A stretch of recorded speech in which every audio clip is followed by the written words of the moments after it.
Hello students, आज मैं आपको क्लास 11 की हॉर्नबिल बुक का chapter 1 the portrait of lady की समरी बताऊंगी।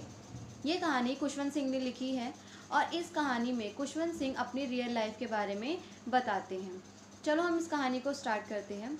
इस कहानी में वह एक रूम में बैठे होते हैं जहाँ पे एक फ़ोटो फ्रेम लटका होता है। उस फोटो फ्रेम में उनके ग्रैंडफादर होते हैं।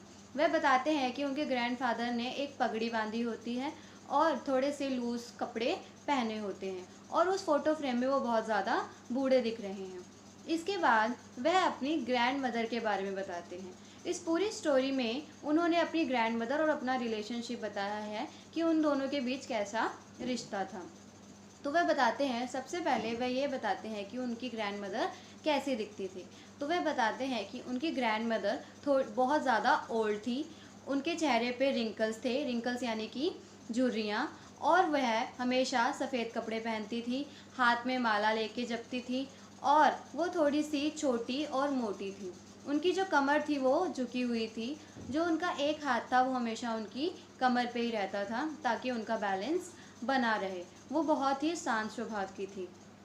अब क्या होता है, खुशवंत सिंह के जो पेरेंट्स हैं वो उन्हें उनकी दादी के साथ टाउन में छोड़कर चले जाते हैं।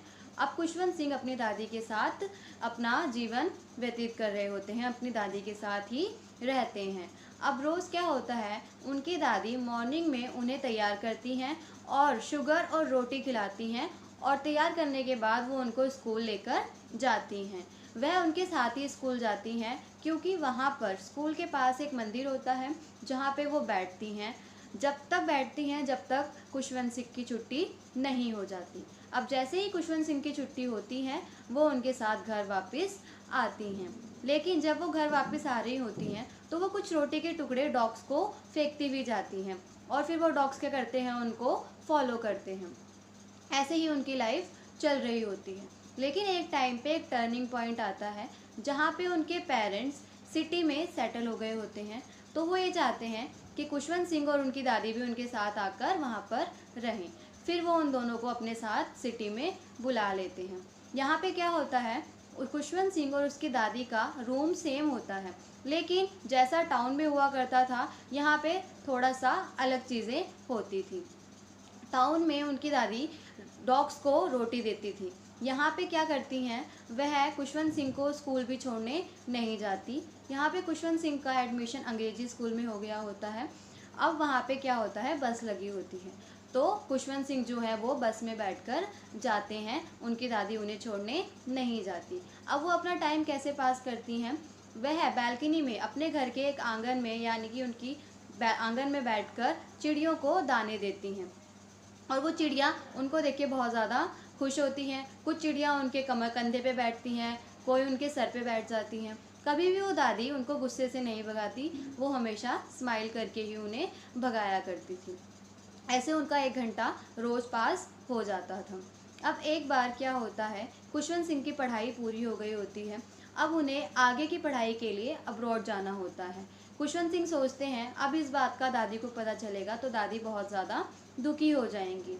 लेकिन जब दादी को पता चलता है कि वो अब्रॉड जा रहे हैं तो उनकी दादी इतना रिएक्ट नहीं करती और उनको रेलवे स्टेशन छोड़ने जाती हैं। जब वो उन्हें रेलवे स्टेशन छोड़ने जाती हैं तो खुशवंत सिंह के माथे में चूम कर उन्हें प्यार से भेज देती हूँ और फिर रोज़ उनका इंतज़ार करती हैं कि वो कब वापस आएंगे।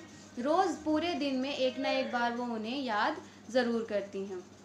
अब क्या होता है, खुशवंत सिंह तो ब्रॉड से पढ़ाई करके वापस आते हैं। जैसे ही उनकी दादी उन्हें देखती हैं वो उस दिन क्या करती हैं, अपने आंगन में ढोल बाजे लाकर बजाती हैं। बहुत ज़्यादा खुश होती हैं, खुशी मनाती हैं। आसपास के लोग भी वहाँ पे आके बैठकर वो बाजे उनके साथ बजाते हैं। थोड़ी ही देर बाद क्या होता है, वो कमरे में जाके सो जाती हैं। अगले दिन लोग देखते हैं कि उनके हाथ की माला उनके हाथ से निकल चुकी है और उनके होंठ भी कुछ नहीं बोल रहे हैं।